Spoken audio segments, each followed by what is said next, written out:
Be'ezrat Hashem Yitbarach, aujourd'hui on va parler de la paracha de la semaine, Lech Lecha. Alors, on va s'arrêter directement dans le Rashi, le premier Rashi. Le Rashi il dit Lech Lecha, Le'ana'atra le'tovatra.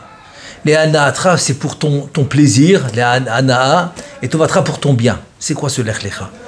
En fait, on a maintenant le personnage qui commence, qui va débuter l'histoire de ce qu'on va appeler le peuple de Am Israël, le peuple d'Israël. Et bien le père de ce peuple, c'est Avraham Avinu. C'est lui qui a connu son créateur. Juste une petite parenthèse. Pourquoi Avraham Avinu, alav shalom, Avraham Ahuvi, mon bien-aimé? Alors qu'il n'a pas dit ça dans tous les personnages de la Torah, alors qu'il les aimait tous. Bien sûr, tous des tzadikim, Yesodé Olam, tzadik Yesod Olam, etc. Mais on voit que Avraham, il a eu on va dire ce titre de plus, qui s'appelle Ahuvi, mon bien-aimé. Alors qu'il les aimait tous, évidemment. Alors en fait, parce que lui, c'est le premier qui a su découvrir son créateur, alors qu'il est né dans une famille d'idolâtrie complète. Son père, c'était le chef des idolâtres. C'était le prêtre, c'était ce que vous voulez.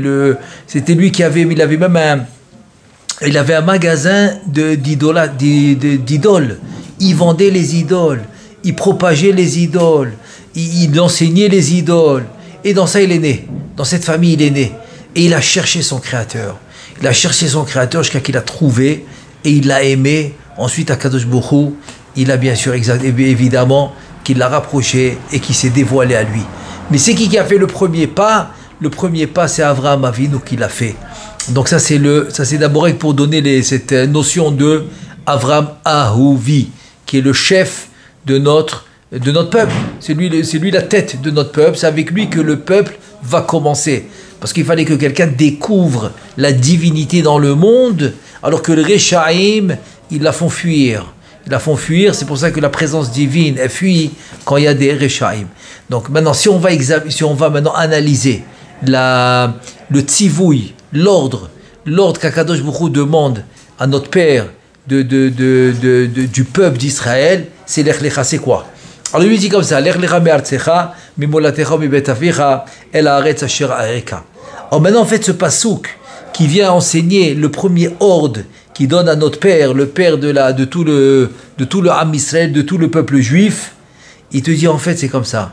C'est Lech va-t'en. C'est quoi va-t'en?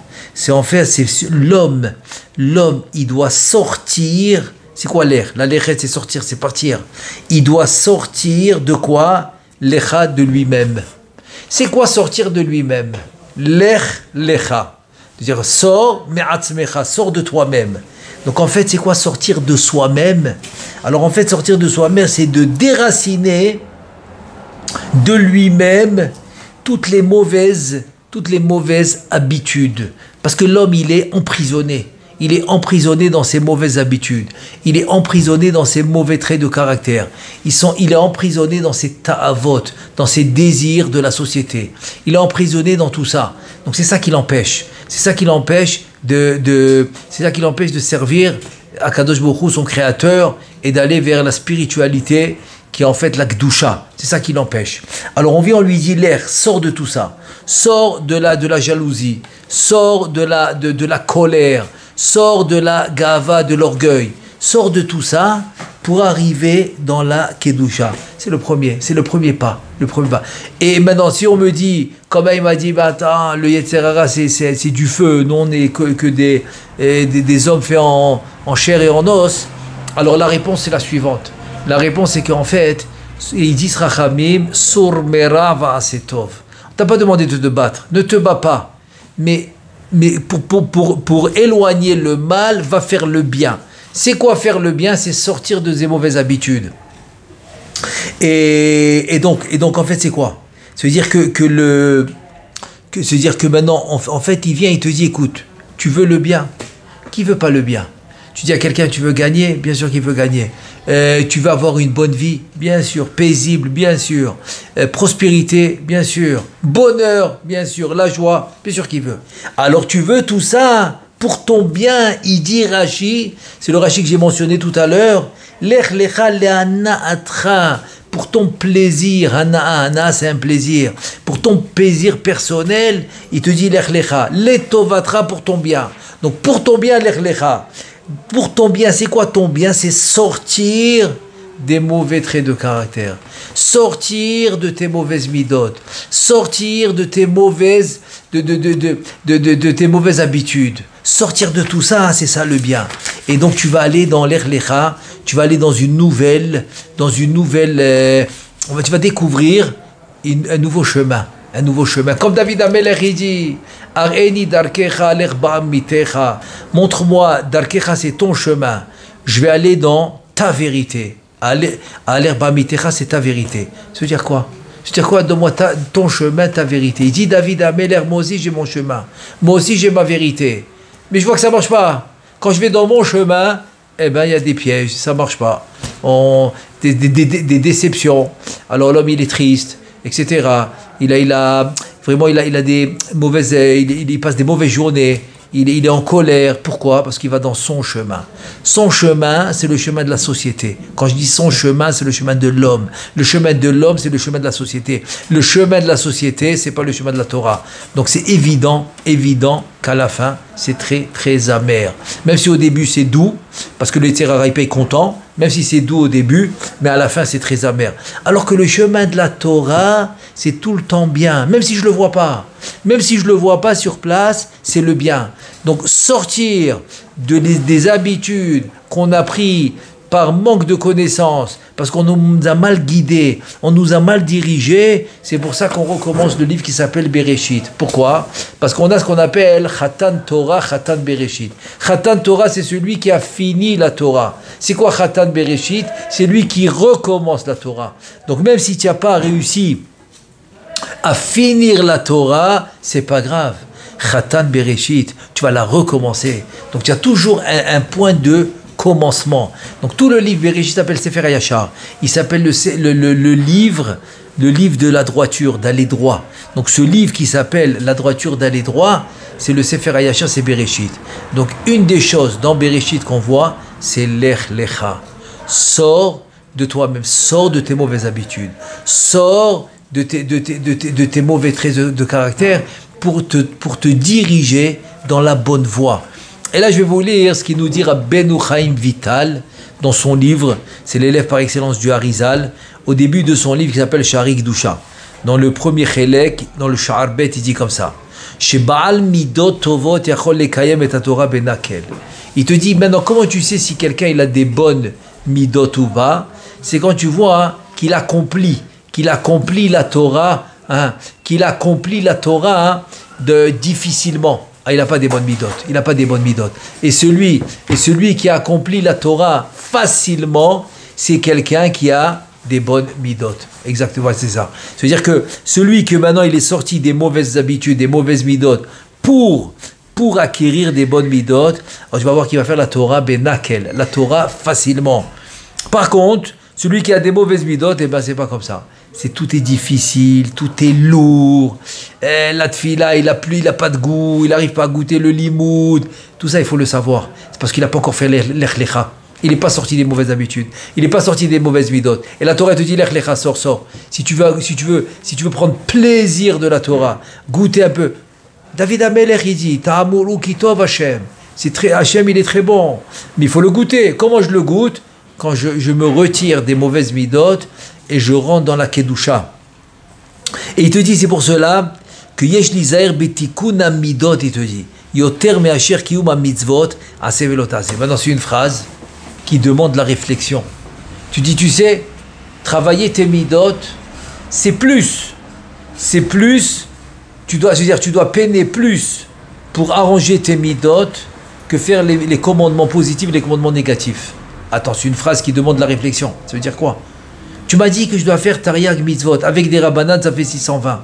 Et c'est exactement le nombre de lettres qu'on a dans la paracha dans les 10 commandements, dans la paracha de Yitro. Dans les 10 commandements, il y a 620 lettres, et c'est une allusion aux 620 mitzvot. 613 de la Torah et 7 des Rabbanan. Et tu es en train de me dire que je dois peiner plus pour arranger mes midot que faire les mitzvot? Alors, le Gaon Mivina, il explique, il dit oui. Pourquoi? dans son livre, dans Even Shelema, il dit comme ça. Il dit, celui qui ne travaille pas ses midot, oh, pourquoi il vit? Pourquoi il vit? Comme il a dit, Rabbi Israël Misalint, il a dit, c'est beaucoup plus facile de finir tout le chasse, c'est-à-dire dans la connaissance, etc., que de travailler une seule mida. Donc on voit que le but de l'homme, c'est travailler les midot. Et c'est ça que Akadosh Baruch Hu, et c'est ça qu'Akadosh Baruch Hu, il aime.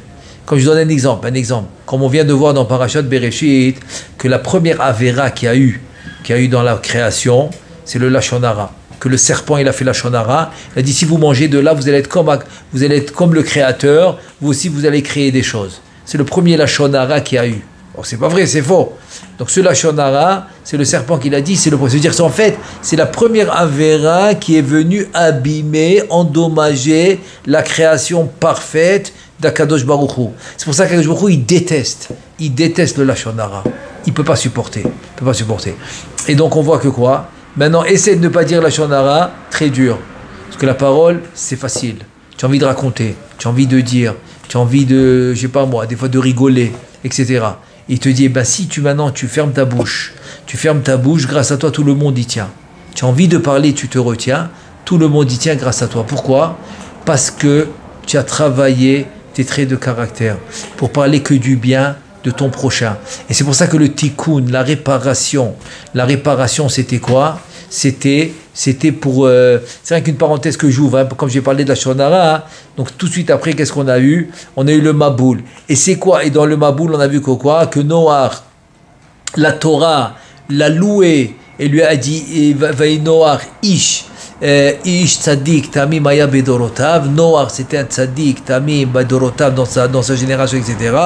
Et donc on voit qu'il a eu beaucoup de louanges, que malgré toutes les difficultés, pendant 120 ans qu'il a eu pour faire la l'arche, il a quand même fait, il a tenu bon, malgré la génération catastrophique dans laquelle il vivait, il a réussi à garder la ligne droite avec son créateur, etc.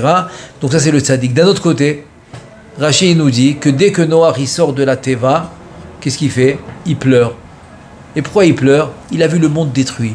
Il s'est mis à pleurer. Kadosh Baruch Hu, qu'est-ce qu'il lui dit? Ro'e Shatia. Tiens, un dirigeant, Ro'e c'est un dirigeant du peuple, mais excuse-moi de te dire, mais tu es bête. Pourquoi tu es bête? Mais c'est pas maintenant qu'il faut pleurer. Il fallait pleurer avant le Maboul, avant le déluge. Avant le déluge, il fallait pleurer. Et si tu avais pleuré avant le déluge, peut-être que j'aurais trouvé une façon d'épargner ce déluge. Mais c'est pas maintenant qu'il faut pleurer. En fait, c'est quoi l'idée? De dire il fallait pleurer, c'est-à-dire il fallait prier. Oui, qu'on soit clair. Il fallait pleurer, c'est-à-dire il fallait prier avant. Et ça, Rabbi Shimon aussi, il le compare avec Abraham, que Abraham, il a prié, quand par exemple, Akadosh Baruch Hu lui a dit qu'il va détruire Sodome, qu'Abraham, il a prié. Alors que Noach, il n'a pas prié. C'est quoi tout cet argument contre ce tzaddik, Ishtami Maya Bedorotav, qui est écrit sur personne dans la Torah? Personne n'a eu ce titre de ce qu'il a eu Noach. Alors c'est quoi l'argument contre lui qu'il n'a pas prié? Parce qu'en fait, l'argument c'est le suivant. Comme il y a eu la faute du Nachash, du serpent, qui a parlé Lashon Hara, donc il a parlé Lashon Hara, la réparation de Lashon Hara c'était quoi? C'est de prier pour ramener des mérites sur les créatures d'Akadosh Baruch Hu. Parce qu'en fait, c'est quoi la Lashon Hara? Le Lashon Hara, c'est dénigrer. C'est dénigrer les créatures d'Akadosh Baruch Hu. C'est ça le Lashon Hara. Quand tu parles mal sur ton prochain, qui est une créature qui est d'Akadosh Baruch Hu, et qui est son enfant, parce que les parents spirituels de l'homme, dans la Neshama, c'est Akadosh Baruch Hu et la Shrina, et la Malchut. Donc en parlant mal de ton prochain, donc tu es en train de quoi? Tu es en train de dénigrer en fait la création et la créature d'Akadosh Baruch Hu qu'il a créé. C'est ça le Lashon Hara. Donc tu parles mal de sa création. Parce que cet homme a été créé par Akadosh Baruch Hu. En parlant mal de cet homme ou de cette femme ou de cet enfant ou de n'importe qui, en deux mots, on est en train de dénigrer la création. Et prier pour sauver la création, c'est le tikkun. Donc c'était ça l'argument. L'argument de Noach, c'est que quoi? C'est que tu avais la possibilité de prier pour épargner le déluge, pour épargner la destruction. Donc en priant, tu vas ramener des mérites sur les créatures, sur la création, donc tu vas la sauver. Donc c'est la réparation du Lachon Hara. Donc c'est pour ça que la réparation, que quand quelqu'un s'est habitué à Lachon Hara, sa réparation c'est de parler que du bien sur autrui, que du bien. Même si tu as vu, il a fait mal, il a fait quelque chose de mal, trouve quelque chose de bien qu'il a fait. Obligé que tu vas trouver, obligé. Parler que du bien sur l'autre, c'est ça le tikkun, c'est ça le tikkun. Et sur ça, j'ai vu un pirouche extraordinaire, c'est écrit dans la Mishnah, dans le 2e chapitre de Masechet Avot, la 7e Mishnah. Madatfar Atfour. Là-bas, ils disent des mafagés, ceux qui se font tuer, quand le Tana, il a vu la Gulgolet, le crâne qui flottait dans l'eau, il a dit Atfour. C'est-à-dire ceux qui t'ont. Tu es mort parce que tu as tué. C'est-à-dire ceux qui se font tuer, c'est parce qu'ils ont tué. C'est ce qu'il a dit. C'est ce qu'il a dit le Tana. Il a dit. Alors ma question, elle était. J'ai posé la question, je dis je comprends pas. Où tu as vu que Hevel, il a tué quelqu'un quand il s'est fait tuer? Hevel, il s'est fait tuer par Caïn. Où tu as vu qu'il a tué quelqu'un? Il a tué personne. Ok, je rentre pas maintenant dans le Tikkun Zohar qui dit qu'il a vu des lumières très hautes. Ok. Mais c'est pas ce que la Mishnah a dit. Donc par rapport à la Mishnah, il faut que je trouve qui Hevel a tué. Parce qu'il s'est fait tuer, c'est ce que la Mishnah l'a dit. Alors la réponse incroyable, c'est la réponse. Naflu panav shel Caïn. Comme Akadosh Baruch Hu lui dit Lama naflu panecha. C'est-à-dire que Caïn, il était triste. Parce qu'Akadosh Baruch Hu, il n'a pas accepté son offrande. Donc Hevel, il a vu ça. Hevel, il a vu que la tristesse de Caïn. Qu'est-ce qu'il veut lui dire? Il dit, mon frère, c'est pas grave, viens, ramène un autre offrande. Tu vas leur ramener une offrande, tu vas voir. Magnifique. Akadosh Baruch Hu va l'accepter, viens. Il n'a rien dit. Hevel n'a rien dit. Le fait que Hevel n'a pas remonté le moral de son frère Caïn, c'est comme s'il l'a tué. C'est comme s'il l'a tué. C'est un truc incroyable ou pas? Comme ça, je trouvais dans les Mefarshim, dans les commentateurs, un pirouche incroyable, incroyable. Le fait qu'il lui a pas remonté le moral, c'est comme s'il l'a tué. Donc c'est pour ça que Caïn, Kaviachol, il a réussi à le tuer. Parce qu'on a la Mishnah, c'est un fondement de base dans ce sujet qui s'appelle le meurtre. Et c'est ça qu'il a dit à la Gulgolet, au crâne qu'il a vu flotter sur l'eau. C'est-à-dire celui qui a tué va être tué. Donc c'est le fondement de base. Donc le fait qu'il n'a pas dit il n'a pas remonté le moral, c'est comme s'il avait tué. Je donne un autre exemple que le Zohar Akadosh Basar Mitzora, dans la paracha de la lèpre, il dit aussi, il dit un truc incroyable, il dit écoute, le fait que des fois, l'homme il peut avoir de la lèpre, c'est pas automatiquement parce qu'il a parlé de Lachon Hara. Non. Alors dans quel cas de figure? Où est-ce qu'on a trouvé un autre cas de figure où l'homme, je dis l'homme, c'est la femme, je veux dire, c'est celui qui a parlé, celui qui a la lèpre, dans quel cas de figure ça peut être pour une autre raison que le Lachon Hara? Il dit le Zohar HaKadosh, quand il y avait la possibilité de dire des mots gentils, des mots bien pour remonter le moral de ton prochain, et que tu l'as pas fait. Alors ça aussi, ça peut amener la lèpre. Parce que celui qui a la lèpre, il est considéré comme mort. Donc voilà encore. Donc c'est comme Chas v'Shalom s'il l'a tué. Donc voilà encore, c'est encore un autre exemple par rapport à Hevel qui n'a pas remonté le moral de son frère. Le Zohar HaKadosh aussi, dans la lèpre. Parce que on a vu ça, celui qui a la lèpre. On l'a vu mes forages dans Paro. Dans Paro qui avait la lèpre, il est considéré comme mort. Ok? Et dans Ani, on a vu que Ani, le pauvre aussi, il est considéré comme mort. Datan va Aviram. C'est le passage qui dit qu'ils sont morts, mais ils ne sont pas morts. Ils sont devenus pauvres. Donc tu vois que quoi?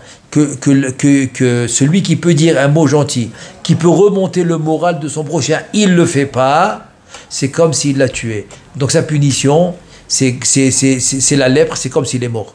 Donc ça revient au même. Donc voyez encore c'est un truc incroyable, C'est que il voit ici l'importance de corriger sa parole pour ne pas qu'elle soit négative. Cette importance de combien Akadosh Baruch Hu il aime ça. Combien il aime ça que tu parles bien. Rabbi Yitzhak Levi Mibarditchov, il n'y a pas longtemps que c'était son Yortzeit. Comment Akadosh Baruch Hu il aimait? Pourquoi il aimait? Il l'appelait le Sanégorien de l'Israël. Le Sanégor, l'ange, le contraire de l'accusateur, l'ange protecteur de Am Israël. Comment il protège? Parce qu'il dit que des bonnes choses, Une fois il sort dans la rue, il voit son prochain. Shabbat, en train de fumer une cigarette. Il lui dit Shalom, Shabbat Shalom. Il lui dit Shabbat Shalom. Il dit, tu sais que c'est Shabbat? Bien sûr que je sais Shabbat. Et tu fumes Shabbat? Oui, je fume Shabbat. Et après Rabbi Yitzhak Levi Badouchor, qu'est-ce qu'il fait? Il dit à Akadosh Baruch Hu, regarde ce magnifique peuple que tu as, magnifique. Il n'est pas capable de mentir. Il dit que la vérité. Il n'est pas capable de mentir. Regarde-moi cette beauté, regarde-moi. Tu as des enfants extraordinaires. Même dans ça, il a trouvé des bonnes paroles à dire. Bonnes paroles à dire. Et c'est ça le tikkun, et ça va être la réparation du Lashon Hara. Surtout celui qui avait l'habitude de dire Lashon Hara, ça va être ça sa réparation. C'est celle-là. De trouver rien que des bonnes choses à dire sur autrui, à dire sur son prochain. Que des bonnes choses. Alors là maintenant, je vais juste maintenant arriver à au point pertinent par rapport à l'homme, à l'erlecha de l'homme en lui-même. Comment ça marche? Alors en fait, ça marche comme ça. En fait, ça marche comme ça. Que l'erlecha, il vient en fait, en araméen, ça s'appelle minéoubé. Minéoubé, de lui et lui-même. L'erlecha sort de toi sur toi-même. Ça veut dire quoi? Ça veut dire comme ça. Que l'homme, il est composé de deux éléments. Ce qu'on appelle nefesh behemite, nefesh elokit. C'est-à-dire par rapport à tout ce qui est en rapport avec le corps, qui fait vivre le corps, c'est le nefesh behemite. C'est le nefesh de la behema, de l'animal. Donc c'est les mêmes besoins que l'animal. Manger, dormir, etc.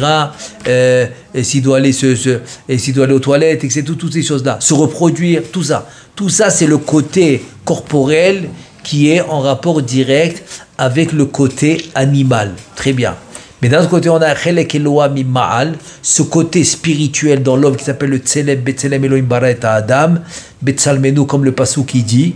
Ce Tselem en mot général qui s'appelle la Neshama. Alors lui, c'est le côté Nefesh Elokit. C'est le Nefesh de Nefesh spirituel.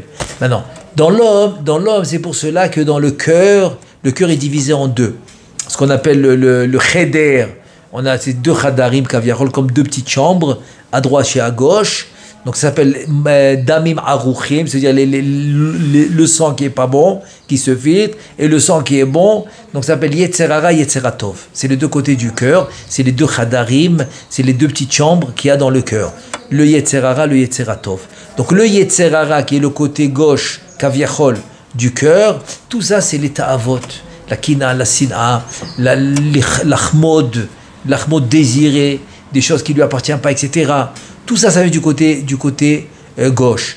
Et le côté droit, c'est quoi? C'est les damim nekiyim, c'est le sang qui est propre, c'est les bonnes volontés, c'est parler bien du prochain, c'est vouloir aider le prochain, c'est vouloir faire le bien, vouloir étudier, vouloir prier, vouloir faire tchouva surtout, etc. Tout le côté droit. Donc le lech lecha finalement, c'est quoi? Lech lecha, lech, sors lecha de toi-même. C'est-à-dire de toi en toi, miné ou bé. Sors de ton côté gauche et va dans ton côté droit. C'est ce qu'on te demande de faire.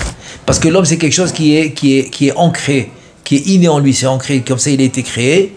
Donc il est toujours confronté à ces deux côtés. Parce que l'homme qui n'est pas confronté, il n'a pas de neshama. Il faut le savoir ça. Il faut le savoir, attention, soit clair. C'est pas quelque chose d'anormal.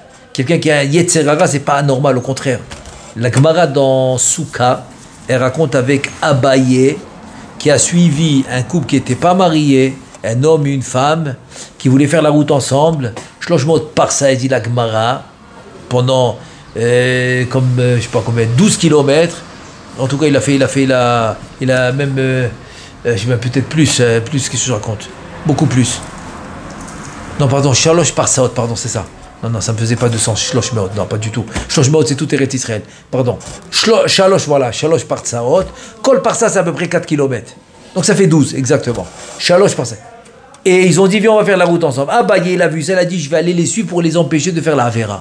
Il les a suivis pendant 12 km. Finalement, le garçon et la fille se quittent, sans même se toucher, sans même faire de Avera.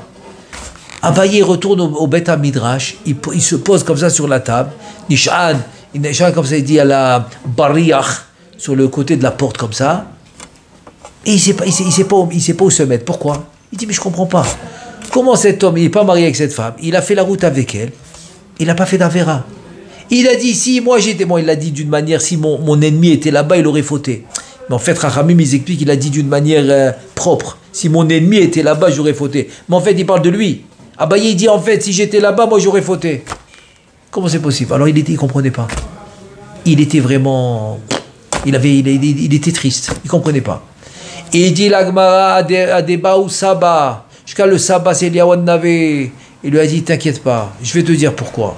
Il lui a donné la Braïta. Dans Nounbet 52a en bas, la dernière phrase, la Gemara dit comme ça.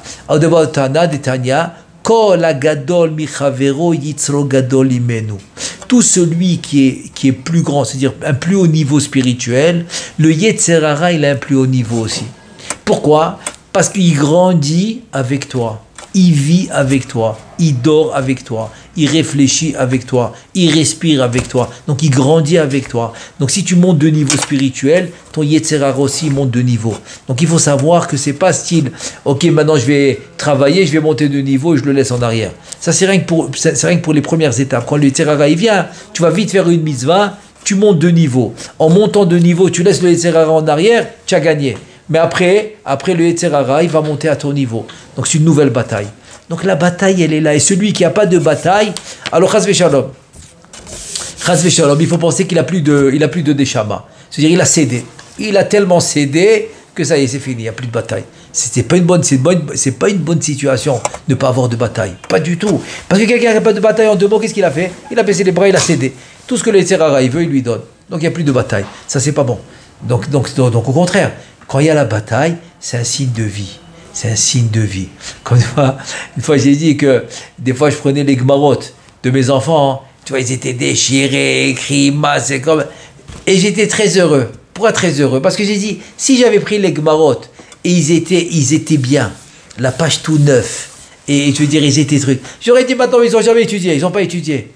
Donc, je serais triste. Mais quand je vois les pages, tu sais, pliées, froissées, trucs, tout écrit sur le côté, se dire que ça a été bien étudié. Ça a été bien étudié. Donc, c'est ça le truc. Quand je vois quelqu'un paisible, sans bataille, sans rien, il ne se bat pas, alors il faut se poser des questions. Il faut se poser des questions. Alors que l'autre qui se bat, c'est parce que bon Hachem, il est dans la bonne voie. Il est dans la bonne voie. Bon, maintenant, je ne rentre pas dans le tzaddik amour qu'il a tellement travaillé, qu'il a mis le tzera de côté, donc il est paisible. Bezrat Hachem, Alvaï qu'on arrive à ça, Bezrat Hachem. Mais pour l'instant, le travail, il est quotidien. C'est un travail quotidien. C'est pas, j'ai travaillé 1 an, 2 ans, ça y est, je m'arrête. Tout va bien maintenant. Pas du tout, au contraire. C'est pour ça qu'on raconte une fois avec le Rabbi Yonatan Ebeshet, c'est un truc incroyable. Il y avait une église en face de moi, ils étaient en Europe, normal. Il y a une synagogue, Beth Midrash, de l'autre côté une église. Ça arrive. Et il y avait un jeune homme de l'église, il voyait comme ça les bachourim avec les tzitzit et tout. Il les voyait heureux. Il était curieux, il voulait savoir qu'est-ce qui les rend heureux. Qu'est-ce qu'il a fait ce goy? C'est un goy. Il s'est déguisé en bachour. Il s'est mis comme eux. Et il est venu se faire accepter à la yeshiva. Donc, ils n'ont pas soupçonné. Que c'est un goy. Et voilà, pendant le cours de Gemara, Rabbi Yonatan Ebeshet, il appelle son élève, il lui dit à l'oreille, il murmure pour que personne n'écoute, il lui dit, pourquoi on a un goy dans le cours? Un goy? Où tu vois un goy? Et il lui dit gentiment, sans s'en faire remarquer, il lui dit plus ou moins où est-ce qu'il est, il lui dit, c'est un goy. Il lui dit, Rav, je sais pas, pourquoi je sais pas, c'est un goy. En tout cas, il a fini le cours et tout. Ils sont partis vérifier. En effet, ils ont vu que c'était un goy. Et donc, il a raconté son histoire. Il a dit, j'étais curieux. Je vous ai vu heureux, je voulais vérifier. J'étais curieux. Ils sont retournés chez le Rav. Ils ont dit, Ruach HaKodesh. Le Rav, il a dit, non, pas du tout. Pas de Ruach HaKodesh, pas du tout. Alors, Rav, comment tu as su? Il dit, écoutez bien. Je donne des chidushim, des questions-réponses. Alors, tu comprends, d'habitude, les Bachourim, ils sortent de la chaise. Ils bougent, ça bouge. La Neshama, elle bouge. Il est content d'écouter, il bouge. Celui-là, il est assis comme un poteau. Je dis à Chidouche, il ne bouge pas. Question, il ne bouge pas. Réponse, il ne bouge pas. Je dis, c'est pas possible. S'il est assis comme un poteau et il ne réagit pas au divrei Torah que je dis, alors c'est sûr que c'est un goy. Et voilà, il s'est avéré que c'était vrai. Donc tu vois, d'être dans la bataille, c'est pas quelque chose de pas bien. C'est au contraire, c'est quelque chose de très très très très bien. C'est au contraire, ça montre que tu es dans la bonne voie, Ce qu'il faut faire, il faut la diriger. Comme dit le Chazon Ish, Alav Shalom, il dit qu'on ne peut pas changer ou effacer les midot, mais on peut les diriger, on peut les canaliser. Et c'est ce qu'on doit faire. Et comment on le fait? Lech lecha. va de toi-même ou va pour toi-même. C'est-à-dire, Nefesh Amela, Amela lo. Tu te fais du bien à toi-même. Alors sors du côté gauche, qui est les mauvaises midot, rentre dans le côté droit, qui est les bonnes midot, qui est